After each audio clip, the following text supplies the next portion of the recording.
आज हमारे बात होती है कि बाज़ लोगों की मैनेजमेंट अच्छी थी, दुश्मनान हज़रत फ़ातिमा सलामुल्लाह अलैहा के फ़ज़ाइल पढ़ते हो, मैनेजमेंट अच्छी थी, पुलिस उन्होंने बनाई। कौन सा झूठ है पुलिस उन्होंने बनाई? ये वो झूठ है जो मौलाना मौदूदी ने और सैयद कुतुब ने बनाया है। कहाँ है? कहीं कोई तारीख में इसका जिक्र नहीं है। पुलिस जो थी वो हज़रत मूसा के ज़माने में भी थी, फ़िरौन ने जो भेजा था पुलिस ही को भेजा। मैनेजमेंट कौन सी मैनेजमेंट? अगर मैं आपके घर पे कब्जा कर लूं और उसमें मदरसा बना दूं तो आप कहेंगे बड़ा अच्छा काम किया, मदरसा बनाया, और फिर मैं पुराने से कपड़े पैमंद वाले पहन लूं, कहेंगे बहुत नेक आदमी है। बाबा, सवाल ये पैदा होता है, जिस चीज की आप तारीफ कर रहे हैं, जिस चीज को आप दीन समझ रहे हैं, वो आपके लिए जायज भी था कि नहीं था? आपको कत्ल करके आपके घर पर मैं मदरसा बना दूं तो ये दीनी काम हो गया। फिर मैं पुराने चप्पल पहन लूं तो आप मेरी सादगी की बात करेंगे, फटे हुए कपड़े पहन लूं तो आप कहेंगे बहुत नेक आदमी है। कहा जाएगा ना, ये फटे हुए कपड़े पहने या रेशम में कपड़े पहने, दोनों सूरत में जहन्नम में जाएगा। असल मसला ये खुदा रसूल और आइम्मा के खिलाफ था या खुदा रसूल और आइम्मा की इताअत कर रहा था? मैनेजमेंट ये एक मुगालता चल रहा है। चंगेज खान से बेहतर थी, सिकंदर आजम से बेहतर थी, अतः मलका विक्टोरिया से बेहतर थी। लोगों का खून बहाया जा रहा है, इस्लाम के नाम पर जो है वो मन्नत मानी जा रही है कि खून का दरिया बहाएंगे, ये मैनेजमेंट होती है। रसूल की बेटी को कत्ल कर दिया, उस मैनेजमेंट के ज़माने में मैनेजमेंट है। गदीर का इनकार सबब बना।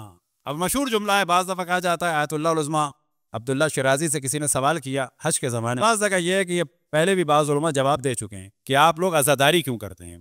तो उन्होंने जवाब दिया, अज़ादारी इसलिए करते हैं जिस तरह से तुमने गदीर भुला दी, कहीं शहादत इमाम हुसैन न भुला दो। अब यह सवाल होता है कि अज़ादारी खुल के क्यों हो? अज़ादारी खुल के करना तमाम मुसलमानों के लिए नेमत है, ताकि बताया जाए कि तुम्हारे नबी की आल के साथ क्या हुआ था। ये जहमत नहीं है, ये नेमत है। और अगर किसी को पता चलता है हक और बातिल का, तो वो इसी के जरिए पता चलता है। आज का दिन आमतौर पर मंसूब है असहाब और जनाब हबीब इब्न मज़ाहिर। तो बड़ी तेजी से हम कोशिश हमारी ये होती है कि कोई अगर बाद में किताबें पढ़ना चाहे, तहकीक करना चाहे, तो उसका जहन आगे खुले और जो मालूमात आपकी पिछले साल थी उससे आगे बढ़े। सवाल आपसे किया जाए, इमाम हुसैन अलैहिस्सलाम के असहाब कितने थे? क्या जवाब है? कितने? 72।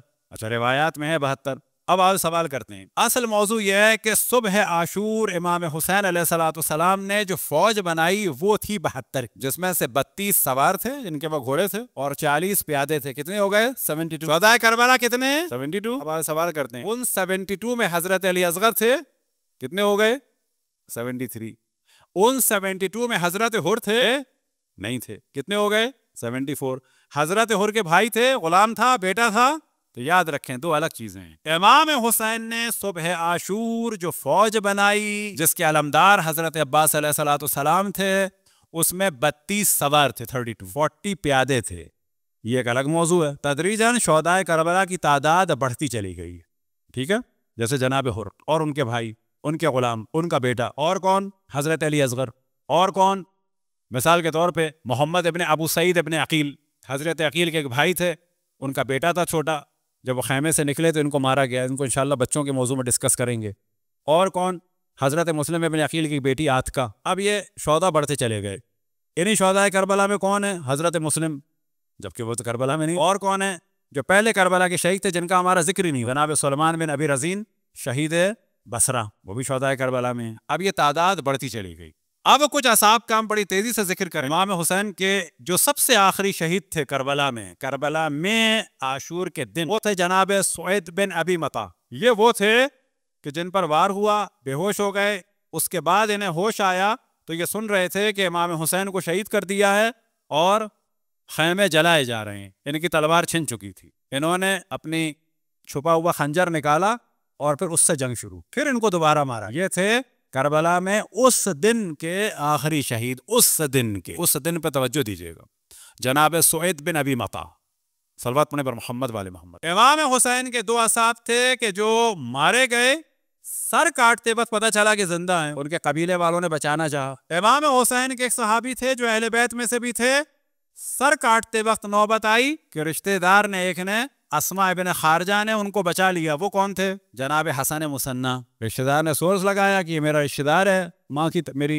इसकी माँ मेरी रिश्तेदार है, जनाब हसन मुसन्ना की। बचा के निकाल दिया, मदीने पहुंचवा दिया। वो शहीद हो चुके, सर काटा जाता तो काम हो जाता। तो दो शोहदा ऐसे थे कि जिनको बचा लिया सर काटने में, लेकिन क्या हुआ? उन दोनों को उबैदुल्लाह इब्न ज़ियाद ने, मलऊन ने, लानतुल्लाह अलैह ने कैद करा दिया। उनमें से एक थे जनाब सब्बार बिन मुनइम, जो 6 महीने बाद शहीद हुए, इंतहाई कर्ब के आलम में उन्हें कैद कर दिया गया। और एक थे जनाब मुवक्का बिन समामा साइदी के, जो 2 साल के बाद इन जख्मों के साथ कैद हुए, गले में तोक रहा, जंजीरें रहीं, और बहरैन के इलाके में उन्हें कैद कर दिया गया था। और जब हम बहरैन गए तो हमने बड़ी कोशिश की कि कोई तहकीक करे, रास्ता निकाले, लेकिन उस जमाने में बहरैन ये वाला बहरैन नहीं था, ये भी था और साथ में छोटे छोटे जजीरे और साहिली इलाके हैं, वो सब थे।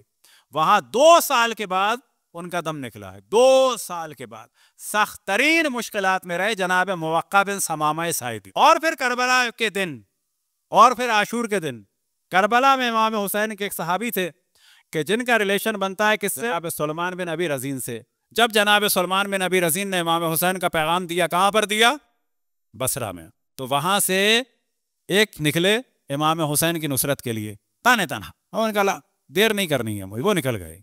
आप जानते हैं कब पहुंचे वो? उन्हें यह मालूम था इमाम हुसैन कूफा पहुंचे, इमाम हुसैन कूफा पहुंचे, इससे ज्यादा नहीं मालूम था बेचारे वो कहाँ पहुंचे हैं। वो पता है, अब वो कूफे के रास्ते में पहुंचे तो करबला पहुंच गए। करबला में पहुंचे तो वहां मजमा देखा। मजमा जब देखा है तो उन्होंने सवाल किया है कैसा मजमा? उनका नाम था जनाब मुहन्नद, जैसे मोहम्मद है, उनका नाम था मुहन्नद रासिबी। उन्होंने कहा ये कैसा मजमा है? कहा कि हम हैं उबैदुल्लाह इब्न ज़ियाद की फौज का। तो कहा कि अभी अभी मुकातला हुआ है हुसैन इब्न अली से। कहा क्या हुआ? कि मार दिया है, वो देखो खैमे जल रहे हैं। ऐन उस वक्त पहुंचे जनाब मोहम्मद मुहन्नद रासिबी बसरे से।